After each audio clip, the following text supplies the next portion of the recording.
Let's bring some order to your sacred order.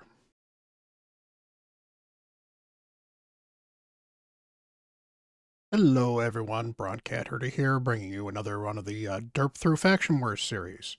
We are talking how to build a team for the Sacred Order today. It should be a lot of fun. Sacred Order is an interesting faction, lots of champions here. But first, if you've been appreciating these series and these videos, I would greatly appreciate it if you would like and or subscribe to my channel if you are not already subscribed. It helps the channel out, it helps the channel grow, and I definitely appreciate it and feel the love. So what is derping? Well, derping is damage to kill your enemies, enhancers, buffs and debuffs, revivers, bring you back to life, and protectors, which heals, buffs, and control to help keep you alive. So you're looking to cover all of these with your team building. Sometimes you can get away with one. You can certainly get away without reviver sometimes. If you have a couple of extra protectors, you can certainly get away with protectors if you have some extra revivers. You generally cannot get away without some damage, although some of your enhancers can do some damage as well. But knowing what roles some of the champions fill, how to build them, which way you should go when you build those champions, it's all about how to derp through Faction Wars. So let's take a look at the roster in Sacred Order and see who's best for derping. So as you can see here, there are a lot of rares. There's also a lot of epics and also a lot of legendaries in this faction. So we're not going to cover every single champion in here, but we're definitely going to take a look and see at some of the better ones in here. You'll notice I've actually got one uncommon listed in here as well, and that is Armiger. Armiger is a very, very good champion. He is very useful for early Spider. He is very useful for early Scarab King. And he can be useful in several different places, including the Faction Wars. He does a decent amount of damage. He's fairly easy to keep alive being a defense-based champion. He's got a very useful A1 that can control turn meters, so he can add a lot of utility to the team as well. And since you're already going to be building one, and he's not even that hard to build because you can book him using copies of him, so you can book him using mystery shards effectively. You're going to have to build him for other content as well. So why not use the Armiger? But honestly, he's a very, very good champion. He's got a maximum HP A2 that can block revive. It's on a 2-turn cooldown when booked as well. And then again, his A1 is super powerful with a 30% turn meter decrease when it crits. So you do have to build him with crit damage, but he's a very, very good champ, worth building overall. Other champions worth mentioning, honestly, the rest of these guys are not super great for Faction Wars. Templar has his uses, but not great for Faction Wars. War Priest could be possibly useful early on, but not particularly great overall. Aethel, if you had Aethel as your starter champion, hopefully you did build her to 60. And if you built her to 60, then she's worth using. However, I don't think I would build an Aethel to 60 specifically for Faction Wars. Although, if you get an Aethel, I would keep one around and maybe build her to 40 or even 50, just because she'd probably help you through Faction Wars early on. Other rares that are useful is Draconis is actually a very useful HP-based champion. He's got some good shieldage. He can be useful in a couple of the secret rooms, so he could be used against the boss. He's not great, but he's not bad. He's one of the better rares overall. Mother Superior is definitely usable early on. There is an epic that looks very similar to Mother Superior, who is very inferior to Mother Superior. Mother Superior has a decent aura, gives you a decent amount of healing, easy to build as a rare. You don't necessarily need to bring her to 5 stars, but early on, she can be a very good support champion for you. And Castigator is actually not too bad. He's another HP champion, so he's easy to keep alive. He's got some healing on his kit, does okay-ish damage. Not great, but somebody worth mentioning at least. The rest of them, I honestly probably would avoid for the most part. There are a lot of epics in this faction. So many, in fact, I turned my camera off just so I didn't block Godseeker and Aerie, because Godseeker and Aerie is probably one of the best epics in this faction. Let me turn my camera back on here. There we go. So Godseeker and Aerie, great, great champion overall. She can be used in all kinds of situations, definitely worth building. But let's start off with some of the damage dealers first. Damage, we've got Juliana, Fenax, Shamael, Lightsworn, and Talia are capable damage dealers. Juliana recently got a buff. She used to be honestly pretty terrible. Now she puts out a decent amount of poisons and some burns, mostly single target stuff. So she's not the best damage dealer, but she could be used for damage dealers. She could definitely be used against the boss. Fennex is one of the hardest hitting champions in the game, actually. He's got the biggest damage A1, or at least one of about 3 or 4 really big damage A1s. It also has a block revive, which can be very useful against, well, not necessarily useful in faction wars, but it can be very useful. Actually has some use in arena. Fennex is actually worth building. In fact, Fennex actually shows up in live arena at the high end occasionally because the block revive is very, very useful there. So building a Fennex is not a bad idea. He also has some debuffs, but honestly, I'd build him for damage and wouldn't worry about the debuffs because he is best as a damage dealer. Shamail is mostly single target, but he does a lot of damage. He also can help move your turn meter around a little bit. He can help with fears as well. That can be useful against some of the bosses. Um, Overall, really good champion. He is great for Hydra. Definitely worth building if you get one. However, he is a Void epic, so they're definitely harder to get. Lightsworn. Some champions can, or some accounts can actually start with Lightsworn. He's not a major damage dealer, but he can hit reasonably hard. He's a defense-based champion, so he's easier to keep alive. He provides some increased defense and revive on death. So he's got some additional protection abilities as well. So he can be a very good champion. And since you can actually start off with him, he's not a bad champion and one I can recommend using. There are definitely better champions than Lightsworn, but he's there. Talia is probably not going to be in your Faction Wars 21 team, but Talia can do some decent damage as well. So she is worth considering as a damage dealer, at least for some progression. Maybe a keeper and build her to 40, and then when you're done with her, you use her as a 5-star chicken. You can do things like that to be efficient. Maybe you just need damage so badly you end up with a Talia in your team. So those are definitely your damage dealer options. As far as the enhancers are concerned, you've got Deacon is probably one of the best enhancers in the game. Deacon Armstrong provides decreased defense in an AoE, provides turn meter boost and debuff as well. So he knocks your turn meter up a little bit, knocks the enemy turn meter down a little bit, and that's super important. Also has a leech on the A1, which is very helpful for keeping your champions alive, particularly against bosses. On top of that, he also has a speed aura of 19% that's good in all battles. He's very useful in arena early on, even the mid game, possibly even some of the late game teams. He is very useful in a lot of dungeons. He's very useful in some clan boss teams. He is one of the most useful champions you're going to find in the epics. Well worth building. He is an instant put in your team if you have him. In fact, he's in my recommended team. Spoilers. I highly recommend getting a Deacon and using him if you have one. Now, if you don't, we'll talk about that. But Deacon is great. Godseeker is also a good enhancer as well because she'll actually increase the duration of your buffs and decrease the duration of buffs on the enemy if you have accuracy on her. She also does healing, which is more protection. She also has a revive that does skill resets. She also has a passive revive. So on about a 4-turn cooldown, she'll revive somebody that dies without having to take a turn, which can be very, very powerful as well. So Godseeker is one of the best champions in the game as far as epics are concerned, possibly among legendaries. She's a great champion. If you get a Godseeker, build her. Well worth it as well. Again, it's Void Legendary, but Godseeker is regularly available in different events because Godseeker is so well used and so powerful. In fact, she's very well used in the Sand Devil teams. She's got some there's a lot of cheese strategies around building a Godseeker and Airy Force stuff as well. That's definitely more end game, so you're not necessarily worried about that when you're talking about faction wars. But overall, she's a great champion. If you're really desperate for damage, she actually can hit pretty hard as well. And as a defense-based champion, she's pretty easy to keep alive while building for some damage if you have to do it. Honestly, you're still better off building her for defense and survivability so that she stays alive, because as long as she stays alive, then she'll keep everyone else alive. Other revivers concerned, Cardinal is also one of the better revivers in the game. She has a unique revival where she revives everybody and puts their turn meter up to max, which literally means the next champions to go will be in speed order the champions she just revived, and there's nothing you can really do about it. She is a great great champion. She's very useful in some of the defense teams or offense teams you can build on Arena. There's some teams centered around building her in Stone Skin, letting her revive everyone, and then you get to nuke everybody with impunity.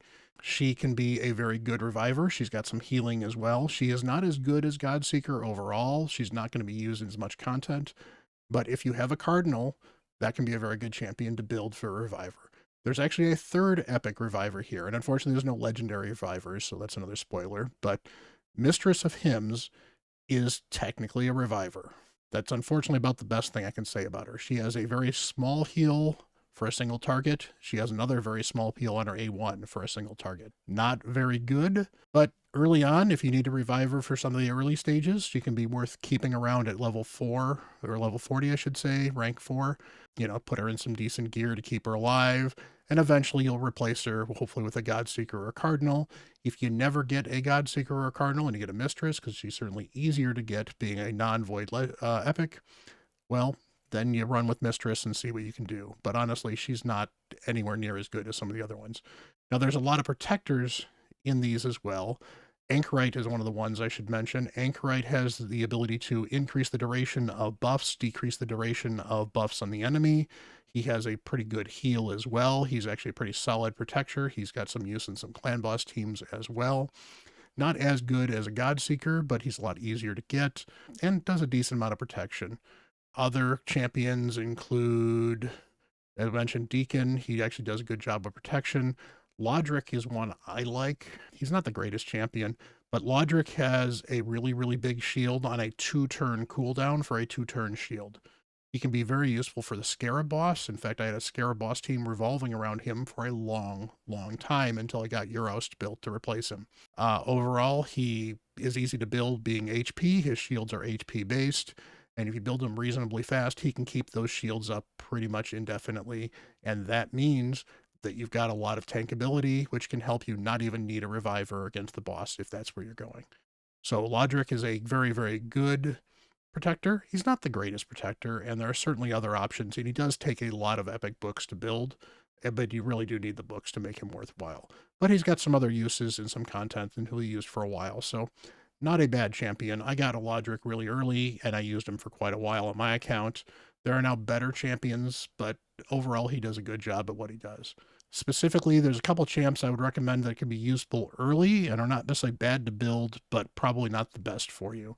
Mordecai is actually a really good champion. He's worth building because he is good bringing burns to Spider, and he can help you through Spider 25 because he places burns. He's been power crept a little bit because there's a lot more people who do AoE burns than he used to be. He used to be the king of AoE burns, but it's still a place. He's got some turn meter control as well. He's not a bad champion. He just only does the burns, which while is can be useful and can do some damage, it's not really going to be the best strategy end game because in order to take damage from the burns, the enemy has to be taking turns, and so that's not great necessarily for faction wars. Relic Keeper is a champion you are forced to fuse. He can do okay damage. He's not a great build. I wouldn't invest a lot in him. I wouldn't book him, but as a damage dealer early on, once you've fused him, might as well use him for a little while, throw some gear on him. Eothar can bring a lot of poisons. He can be very useful against some of the boss waves as well. Romero is an okay champion. He's got some decent shielding and protection. I think Lodric is a better champion than Romero overall, but he's an option early on. Sanguinia is got a lot of interesting support options. She can steal buffs from your steal debuffs from your allies and then throw them back at the enemy if you have enough accuracy with her. So she's okay. And again, I mentioned Mistress of Hymns, definitely usable early. I would avoid investing into champions like Canoness, Lady Atessa, Adriel, Hope, Frostbringer, Missionary, Bushi, and Carlinia. Specifically, I mentioned Adriel. Adriel is a trap. Her kit looks like it should be better than it is. She just doesn't heal enough. Mother Superior does a better job of healing than Adriel does for a lot less investment. Don't invest in an Adriel. But that's the epics, and I feel bad that I have to warn you against some of these epics, but these epics are all over the place in power. Some of them are amazing, some of them are top tier, and some of them are some of the worst epics in the game. And that just kind of comes with having a faction. Sacred Order is one of the older factions, and as you can see, it's gotten a lot of champions in it. So There's definitely a big spread of which ones are worth using and which ones are not. So let's go take a look at the legendaries, which will actually have a pretty similar issue. All right, Sacred Order Legendaries. Again, there's a lot of them here. They do range in power a little bit. There's also a couple of them that are worth warning about. Maud is a very, very endgame champion to the point where I think there's possibly only one or two people in the world that have her right now. She is a champion you can get from using your fragments from fusions of past and throw them in for a chance to get some of her fragments. I'm not even halfway towards her. I've been playing for 3 years. Maud's going to be an endgame champion for a lot of people and not going to help you in Faction Wars. Falmond is a limited run faction guardian champion. He has some faction based skills. He's actually very, very good. However, he's very limited run when he is available. So if he has not been available and you haven't been lucky enough to pull him, then you're not going to have him. And honestly, most people are not going to have a Falmond. He's a very hard champion to get. So with those two covered, there's a lot of damage here in the legendaries, actually. So you've got Corvus, who's a poisoner, and he does a lot of damage. You've got Astralon, who can absolutely nuke, and Astralon can be a protector as well, because he has an AoE stun at, I believe it's 100%, actually. Very good. Errol got buffed. He used to be a okay single target damage dealer. He's actually now a very decent AoE nuker. He's not seen in endgame arena, but he's actually very good for early to mid game arena as a nuker because he does hit fairly hard. His kit isn't the greatest, but he does a decent amount of damage. Abbess provides actually some enhancement as well as some damage. I believe she has decreased defense on her kit as well as a decent amount of damage. She doesn't do as much damage as some of these other champions, but she does a decent amount. Definitely would be useful for faction wars. You've got Martyr, who is one of the counterattack champions, along with her and Valk being the two legendaries. She can hit fairly hard. She puts out increased defense along with her counterattack, so she buffs herself up to do a little more damage. She has some provokes as well if you build her, so she can be a very good protector in addition to doing some decent amount of damage, so she's worth looking at. Cupidus has a lot of AoE in his kit. He can hit really hard, particularly if you have a Venus. If you have a Venus and a Cupidus, you've probably already solved your faction wars. The two pair real amazingly. Cupidus will counterattack anytime he is hit. He'll also do 30% more damage just flat because Venus is on the team. And he already does a lot of damage, so that's good. Sir Nick, aka Santa, one of the first fusions ever in the game. He is a decent damage dealer who also has a lot of protection because he deals damage with an AoE that also then creates shields based on the damage he does. And then he also can place unkillable for 2 turns on a 4-turn cooldown. So he can keep your team alive quite a bit. He's got a irresistible freeze on his A1 as well, so you don't need to build him with any accuracy. As an HP champion, he's pretty easy to build, fairly tanky as well, and it still builds some damage. He is a great champion. If you get a Sir Nick, he'll actually help you through faction wars. He's not like one of these meta champions, but he's useful enough that I find reasons I use him still on my endgame account. Venus is worth mentioning. Venus is one of the best enhancers in the game. She brings decreased defense and weaken on a 3-turn cooldown. She has an AoE burn on, I believe, a 4-turn cooldown. So she brings damage with that as well. She also brings poisons on her A1, and honestly, she can do a bit of damage just by herself when she hits. She again works really well with Cupidus, but if you get a Venus, you're going to build Venus regardless of whether or not you have a Cupidus. She's great in Hydra. She's great in a lot of endgame teams. She is almost as good in Lydia in an awful lot of teams. And Lydia is a great champion, and obviously you're working towards her. So if you don't have Lydia yet and you're working on Faction Wars, you're going to build your Venus. So if you get a Venus, that's amazing. Cardiel is really kind of hard to define because he fits so many different niches. He's such a flexible champion. He has a speed aura, 24% in all battles, so that's great. He does an ally attack, one of the best ally attacks in the game, if not the best ally attack in the game. He will also randomly join other people occasionally with his A1, so he does additional ally attacking himself. And finally, he has a cleanse with a block debuffs and a revive on death for 2 turns, and they're both protected. So he can keep you alive, and while he's not a reviver per se, because I don't consider revive on death a revive, he does offer some interesting opportunities for revival if you're worried about staying alive. So you can build him as a protector, you can build him as a damage dealer, you can build him as a little bit of both. He will enhance your team all over the place. Cardiel is a great champion, but what do you expect for a Void Legendary? Constantine, he got a buff at some point in time. He can actually block revive against several other champions. He does a decent amount of damage. He's not one of the top tier nukers, but he's got enough damage to be worth building. Supreme Aethel recently got a buff. She now actually does a decent amount of damage. She's not great still, but overall she does some decent down damage. She also has a freeze on her AoE attack as well. If you get one early on and you're looking for damage or you're looking for some control, Supreme Aethel, you could do worse than a Supreme Aethel. As far as enhancers are concerned, we already mentioned Venus and Abyss and Martyr. Protectors, cannot forget to mention Roshkard. Roshkard, the tower, is one of the original block damage champions. So he has a block damage for 2 turns on a 4-turn cooldown. That in and of himself makes him an amazing champion. He's very useful in Iron Twins. He can be useful in clan boss teams. He's useful in a lot of places. He also can do okay damage, and I didn't list him as a damage dealer because honestly his damage is just kind of there. It's not the big thing in his kit. So you could build him for some damage, but he's a great protector. Vivald provides you with a lot of protection. He gives you an aura that can provide additional HP. He has a lot of provoking on both an AoE and his A1 provides some provoke. He can provoke through weak hits. He provides leech even through weak hits. He provides a shield and some healing as well. So he provides an awful lot of healing. So if you're struggling with keeping champions alive, Bivald can help keep your team alive by both taking some of the hits. He does some damage reduction based off of his passive as well. Overall, he is a very, very good champion. He's also really good in Hydra. Well worth building, will help keep you in faction wars. Glycea can bring some control. She's got some freezes. She's got some anti-lockout abilities, which are not too bad, but honestly, she's just an okay champion, probably not the best. Astralon can be a control because of some of his stunnage. That can help. Corvus brings a lot of protection and healing as well as all of his poisons. Archbishop brings an awful lot of protection and support, so he can be very useful as well. He's very tanky. He's got some ally protection. He's got some protective buffs as well. I think he's got some cleansing.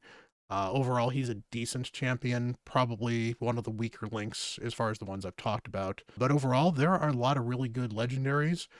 Honestly, if you get most of these legendaries, they will help you through faction wars. Glycea and maybe Archbishop are probably some of the weakest ones as far as helping you through this. And you'll notice I didn't mention Vitreous. I really don't like Vitreous's kit, so I would probably avoid him.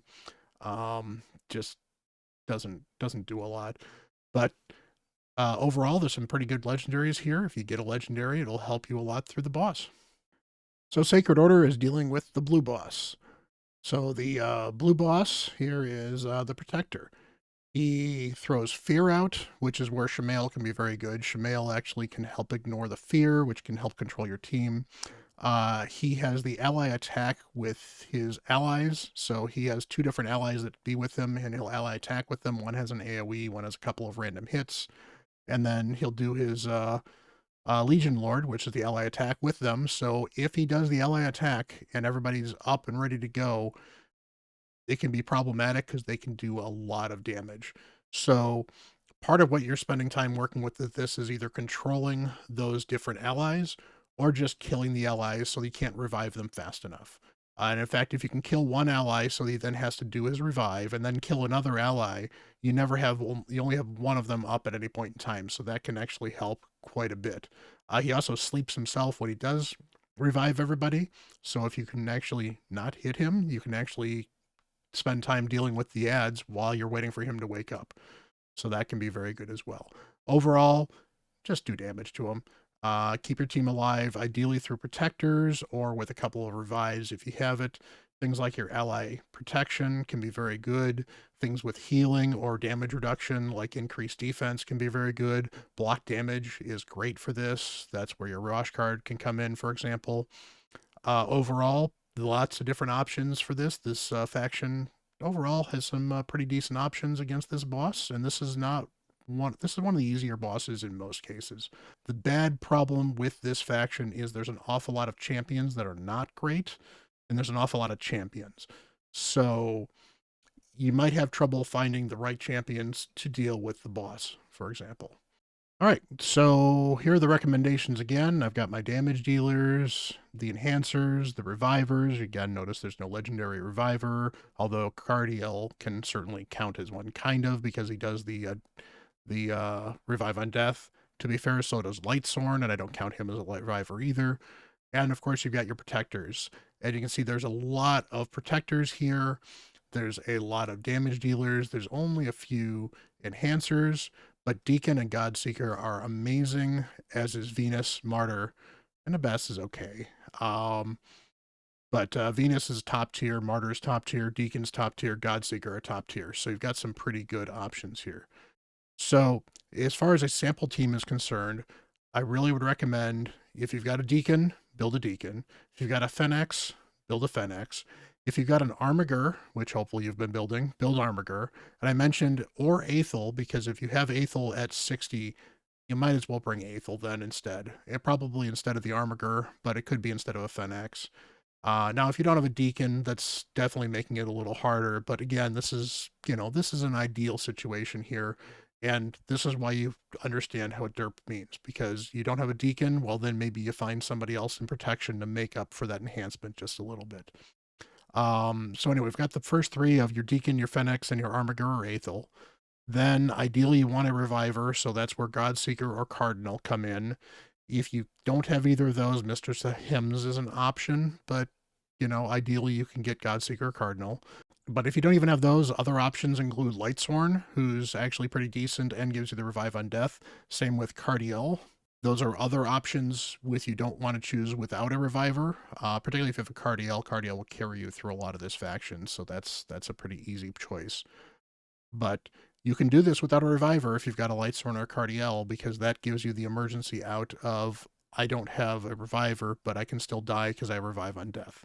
And then finally, you bring an extra protector or damage dealer depending on what you need. There's so many different protectors, so many different damage dealers. If you don't have a Reviver, you're probably going to want an extra protector. So that's where like an Anchoret might help you out, or ideally a Lightsworn and a Cardiel is an option. Or maybe a Bivald if you've pulled a Bivald. There's a couple different options for that protector. Otherwise, if you do have a Godseeker or Cardinal, Cardinal, that's where you look for some damage. So that could be anything from a Shamael or a Juliana, or in addition to Fennex, you might also bring Aethel in addition to your Armiger as well. So there's a couple different options. Overall, you're looking for the derp. You're looking for the damage, you're looking for the enhancement. Ideally, you're looking for a reviver and you're looking for protection. This is the faction where you're either going to get one of the good revivers or you're going to have to deal with revive on death. The good news is there are 3 revivers, so you've got an option, even if you could try Mistress of Hymns if you need to. And there's 2 options that are semi-accessible. Well, there's one option semi-accessible, Lightsworn, that for the revive on death. Cardiel is really not accessible because Void Legos aren't. But hopefully that helps. Let's go take a look and see what I use to beat this faction. So there's actually a story behind my team, because as you can see, I've got a Godseeker, I've got a Shamael, I've got a Venus, Deacon, and Armiger. And I had no problem of any kind whatsoever walking through this faction. Venus was super easy. I had pulled Venus like 2 or 3 days before I got to this faction. I pulled her during a guaranteed for either Godseeker or Shamael. So I was looking for one of those 2 champions, and the other one I also got from a guaranteed, because they had run Godseeker and Neri guaranteed, and they'd run Inquisitor Shamael as guaranteed. And between pulling for those 2, I also managed to snag myself a Venus. Venus, almost instant 6-star. She helped my account a lot. Godseeker, almost instant 6-star, helped my account a lot. Shamael, almost instant 6-star. This was right around when Hydra was getting talked about, and Shamael was a good champion back then. I had the Armiger. I had built him for Scarab, so I already had him built and 6-starred. And as you can see, my Deacon is 5 stars. And honestly, I should have 6-starred him long before I actually did, because I just wasn't using him as much, because I had gotten several other champions to work without needing my Deacon Armstrong. And honestly, Venus made it, I didn't need a Deacon Armstrong for a lot of the content that I was doing. Now, I still use that Venus. I still use that Godseeker. I still use that Shemael. I still use that Deacon. I do not use the Armiger anymore 4 years in, but I've got a Urost, so that's where I use him anymore. And even then, I still have gear on that Armiger because I've just never bothered removing the gear I had on him. And every once in a while, he comes out of the vault to do something if I need him to. Obviously, I had a really easy time with this, and in fact, the story behind this faction here, I was at floor 18 when I pulled all these champions. So I literally walked up floor 18, floor 19, floor 20, and floor 21 on the same day because I was really struggling with Sacred Order. I had very few champions that were worth working on, and then I got all three of those very quickly, almost back to back to back to back to back. That was how I got through faction wars, and sometimes you're going to have that. Sometimes you're going to get super lucky in a faction, and it's going to be really easy for you. And if it's not, well, that's why we talk about derping. That's why we talk about what other champions are available, and we look at what champions can bring you when your quest to get through faction wars. So until next time, I'm Bront CatHerder.